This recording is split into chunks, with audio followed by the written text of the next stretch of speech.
70 নম্বর আয়াতের ভিতর বলেন ইল্লা মান তাবা ওয়া আমানা ওয়া আমিলা আমালান সালিহান ফাউলাইকা ইউবাদদিলুল্লাহু সাইয়্যাতিহিম হাসানাত ওয়া কানা আল্লাহু গফুরার রাহিমা। জোরে বলেন আল্লাহু আকবার।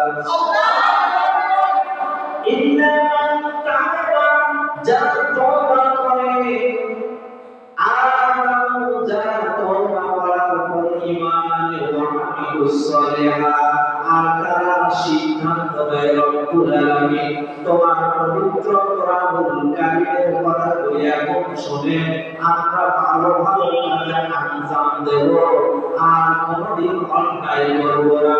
এমন মানসিকতা নিয়ে যারা কোরআন শোনার জন্য আছে, বোঝার জন্য আছে, আল্লাহ পাক বলেন ফাউলাইকা ইউবাদদিলুল্লাহ, আমি আল্লাহ বদল করে দেব সাইয়্যাতিহিম, তাদের জীবনের গুনাহগুলো, হাসানাত, আমি আল্লাহ পরিপূর্ণ করে দেব। জোরে বলেন সুবহানাল্লাহ।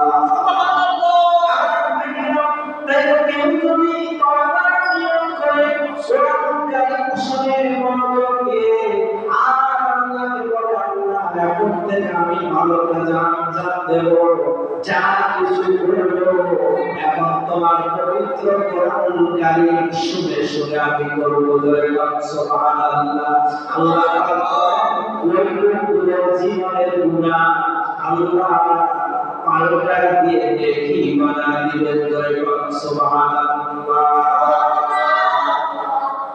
এই জন্য আমার ভাইরা তওবা করা লাগবে, তওবার মতো অনেকেই দলিল দেয়, আমি অনেক দলিল দিয়েছি।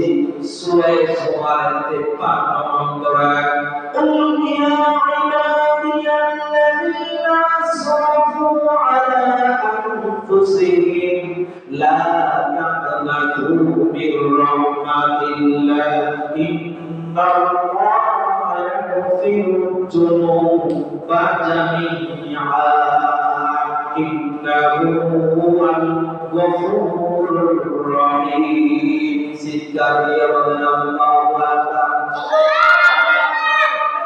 নিশ্চয় যারা পাপে পাপে জীবনটা নষ্ট করে দিয়েছো, বরবাদ করে দিয়েছো, লা তাকনাতু মির রাহমাতিল্লাহ, আমার রহমত থেকে নৈরাশ হয়ো না, ইন্নাহু হুয়াল গফুরুর রহিম, নিশ্চয় আমি বড় ক্ষমাশীল। করে বলেন সুবহানাল্লাহ।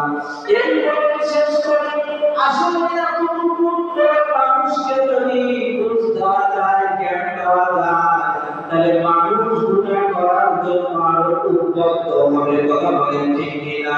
কেউ যদি তার জীবনে তওবা কবুল করাতে চায়, মহান প্রভুর কাছে যদি কেউ তওবা কবুল করাতে চায়, তাহলে দুইটা শর্ত মানা লাগবে, আর একটা সময় মেইনটেইন করা লাগবে। জোরে বলেন সুবহানাল্লাহ।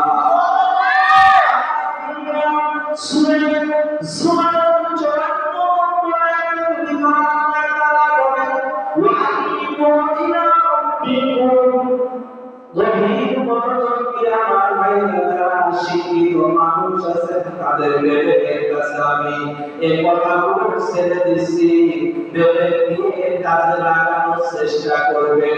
তওবা যদি কেউ জীবনে কবুল করাতে চান, তাহলে এইভাবে তওবা করা লাগবে যেভাবে আমি বলতেছি।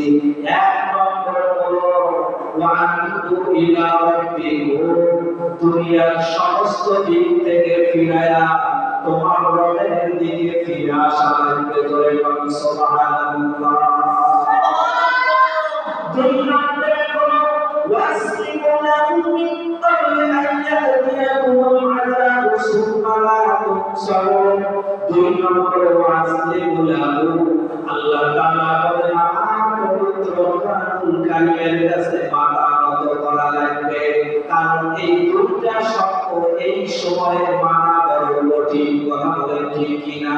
কারণ এই দুইটা শর্ত মানতে গেলে আজকে অনেকে দলের চিন্তা ক্ষমতা চিন্তা করে, এরপরে বিভিন্ন রাজনৈতিক দলের দিকে তাকায়।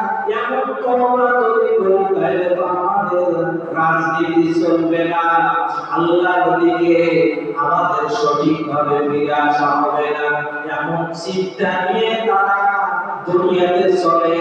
ওই সমস্ত চিন্তা ভাবনা যতক্ষণ পর্যন্ত দূর না করে রবের দিকে ফিরে আসবে, ততক্ষণ পর্যন্ত আপনি নামাজ করেন, রোজা করেন, হজ করেন, যাকাত দেন, কুরবানি করেন, কোনটাই আল্লাহর দরবারে কবুল হবে না। কথা বলেন ঠিক কিনা?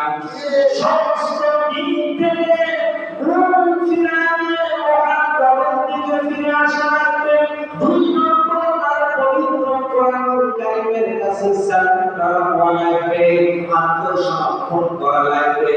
তার মানে আল্লাহর বিধানে যা লেখা আছে, যা নিয়ম নীতি দেওয়া আছে, ওই নিয়ম দিয়ে তোমাকে জীবন চলানো লাগবে। কথা বলেন ঠিক কিনা?